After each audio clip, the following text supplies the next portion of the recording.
Rabat devient le siège de l'Afrosaï. Le Maroc renforce son leadership africain en matière de gouvernance financière. Rabat, 30 avril 2025, une nouvelle page s'ouvre pour le Maroc et pour la gouvernance publique en Afrique. Le Royaume a officiellement signé un accord de siège avec l'Organisation africaine des institutions supérieures de contrôle des finances publiques, faisant de Rabat le siège permanent de cette organisation continentale. Cet accord a été signé par Nasser Bourita, ministre des Affaires étrangères, et Zineb El Adaoui, première présidente de la Cour des comptes du Maroc et secrétaire générale de l'Afrosaï. Une reconnaissance continentale du rôle du Maroc. Cette signature n'est pas un simple acte administratif. Elle est le résultat d'un processus politique et institutionnel entamé en décembre 2024 lors de la 15e Assemblée générale de l'Afrosaï à Tripoli. À cette occasion, la Cour des comptes du Maroc a été élue pour abriter le secrétariat général de l'organisation, confirmant ainsi la confiance dont jouit le Royaume auprès de ses homologues africains. L'accord signé à Rabat officialise donc cette décision en définissant les conditions juridiques, diplomatiques et logistiques de l'installation du siège de l'Afrosaï au Maroc. Il accorde notamment à l'organisation les privilèges et immunités nécessaires à son bon fonctionnement, conformément aux standards internationaux en matière de sièges d'organisations intergouvernementales. Afrosaï, un acteur central pour la transparence en Afrique. L'Afrosaï regroupe plus de 45 institutions supérieures de contrôle à travers l'Afrique. Ces institutions ont pour mission d'auditer les dépenses publiques, de contrôler la gestion des finances de l'État et de garantir la transparence et la redevabilité dans les administrations publiques. En accueillant cette organisation, le Maroc confirme sa volonté de jouer un rôle actif dans la réforme des institutions africaines et dans la promotion de la bonne gouvernance. Un pilier essentiel du développement durable. Le siège de Rabat deviendra un espace stratégique pour la formation des auditeurs publics africains, le renforcement des capacités institutionnelles des pays membres, le développement d'outils d'évaluation financière adaptés aux contextes africains et l'échange de bonnes pratiques entre les institutions supérieures de contrôle du continent. Zineb El Adaoui, un leadership féminin et visionnaire. La nomination de Zineb El Adaoui à la tête du secrétariat général de l'Afrosaï n'est pas anodine. Première femme à diriger la Cour des comptes du Maroc, elle incarne une vision moderne, rigoureuse et engagée du contrôle financier. Son expertise et son engagement sont largement reconnus au niveau international, et son élection à ce poste reflète la crédibilité du Maroc dans ce domaine sensible et stratégique. Son mandat devrait être marqué par une volonté d'innovation, d'inclusion et de renforcement de la coopération entre les pays africains membres. Elle portera des projets d'envergure pour moderniser les pratiques d'audit, introduire des normes internationales et répondre aux défis actuels. Corruption, inefficacité budgétaire, dette publique mal maîtrisée, etc. Le Maroc, un hub africain de la coopération institutionnelle.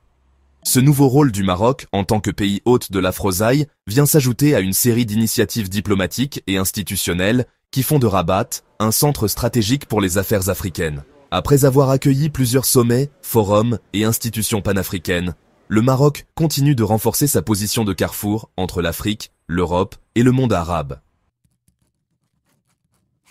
L'accord signé avec l'Afrosaï illustre cette ambition. Faire du Royaume un modèle de stabilité, d'efficacité institutionnelle et de coopération régionale. Conclusion. Une nouvelle ère pour la gouvernance financière africaine.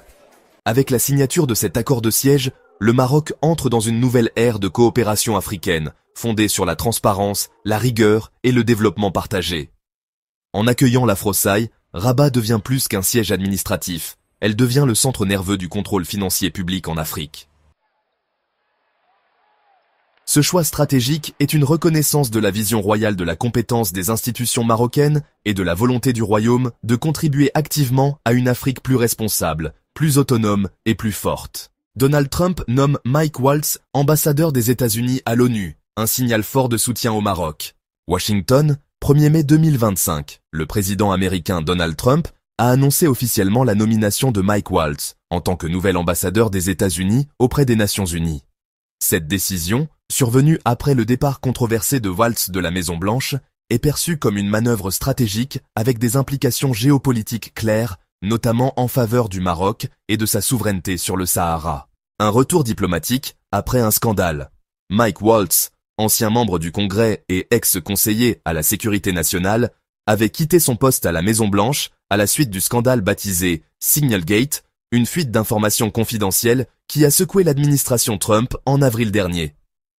Malgré les tensions, Trump a décidé de le maintenir au cœur de sa politique étrangère en le plaçant à un poste clé sur la scène internationale. Cette nomination à l'ONU constitue une forme de réhabilitation politique et un signe que l'administration reste fidèle à ses priorités stratégiques. Une nomination lourde de symboles pour le Maroc. Mike Waltz est connu pour ses positions favorables à Rabat, notamment concernant le dossier du Sahara occidental. En avril 2025, peu avant son départ de la Maison-Blanche, Waltz avait rencontré à Washington le ministre marocain des Affaires étrangères, Nasser Bourita. Cette rencontre visait à consolider les relations bilatérales et réaffirmer le soutien américain à la souveraineté marocaine sur ses provinces du Sud. Durant cette réunion, les deux parties avaient mis l'accent sur l'importance du partenariat stratégique entre Rabat et Washington, tant sur le plan sécuritaire qu'économique. Waltz avait souligné le rôle du Maroc en tant que pilier de stabilité en Afrique du Nord et partenaire fiable dans la lutte contre le terrorisme et l'extrémisme violent. Consolidation des relations maroco-américaines. Une position américaine qui se renforce. La nomination de Mike Waltz à l'ONU s'inscrit dans une continuité politique. Depuis la reconnaissance par les États-Unis de la souveraineté marocaine sur le Sahara en décembre 2020, sous la première présidence Trump, Washington a adopté une posture ferme et constante sur la question. Le secrétaire d'État actuel, Marco Rubio, a récemment réaffirmé cette position qualifiant l'initiative marocaine d'autonomie de unique solution sérieuse, crédible et réaliste pour mettre fin aux différends régionaux. Avec Waltz en poste à New York, cette ligne diplomatique pourrait se traduire par une influence accrue au sein du Conseil de sécurité de l'ONU, où les débats sur le Sahara occidental restent récurrents. Le soutien américain pourrait ainsi isoler davantage les partisans de la solution référendaire promue par le Front Polisario, soutenu notamment par l'Algérie. Au-delà de la question du Sahara, la nomination de Waltz s'inscrit dans un contexte plus large de renforcement des relations maroco-américaines. Ces dernières années, les deux pays ont multiplié les initiatives conjointes, exercices militaires comme l'African Lion, partenariats économiques, coopération en matière d'éducation, de sécurité énergétique et de lutte contre le changement climatique. Le Maroc, de son côté, continue de jouer un rôle stratégique dans la région du Maghreb et du Sahel, tout en développant sa diplomatie multilatérale, notamment en Afrique. Avec un soutien clair des États-Unis à l'ONU, Rabat pourrait renforcer sa position face aux défis géopolitiques et gagner davantage de crédibilité sur la scène internationale. Conclusion. La nomination de Mike Waltz à l'ONU ne relève pas seulement d'un remaniement politique interne aux États-Unis. Elle marque un nouveau jalon dans la relation spéciale entre Rabat et Washington. À travers cette décision, l'administration Trump réaffirme son engagement auprès du Maroc, consolidant une alliance stratégique qui pourrait redéfinir les équilibres diplomatiques en Afrique du Nord et au sein des Nations Unies.